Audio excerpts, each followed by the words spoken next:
you were losing your hair. Mhm.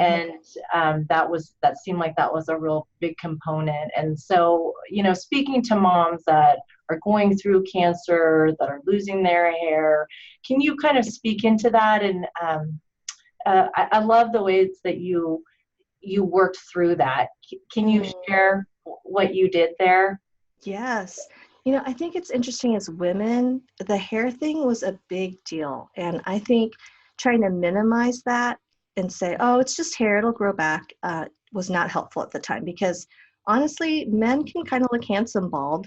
Um, I mean, it's a look, and some not by choice, but for women, there's a lot tied to the hair piece. And for me, what it did was it kind of surfaced a lot of insecurity where my disease is entering the room before I even enter. Like people are seeing me and they're concluding things without ever even having a conversation with me. So there were a few things that were helpful. One was just again giving myself permission to feel the feelings and not try to talk myself out of, oh, it's okay, it's just hair, it'll grow back, and just kind of push through and minimize what was really going on, but actually facing that.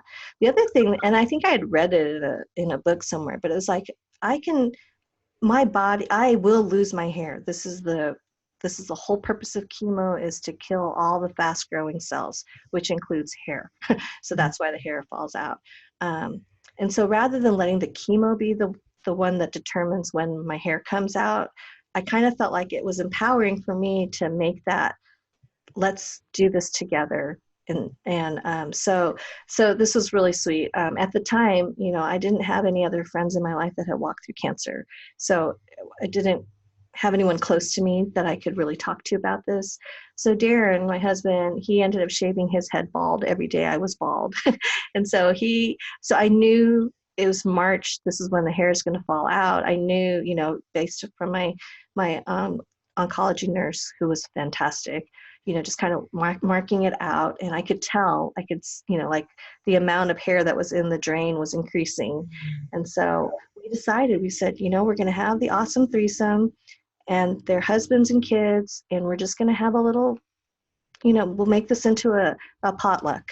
And we're going to have my hairdresser come in, shave my head. And um, the night before, Darren shaved his head, and so he did it even before me. And so that actually kind of helped me to walk through. Oh, still get we'd be thinking about that, but it was more of a celebration than it was a time to feel like I was getting defeated by it. It was kind of like, no, we're going to move into this and we're going to move into this together. So it wasn't just going to be me sobbing in the bathroom floor bald.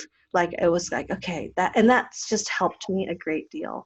And then I think, for the moms that are in in this process now, for me, it was like I I was bald during the cold months of the year. So my head is cold and I would be cold sleeping. So I would always sleep with a fleece, to keep my head warm. But then as it got warm, because I kept, going through the treatment through spring and into the summer, comfort was really the biggest issue. And so I went bald at home, and the kids were used to seeing me without any hair because it was comfortable that way.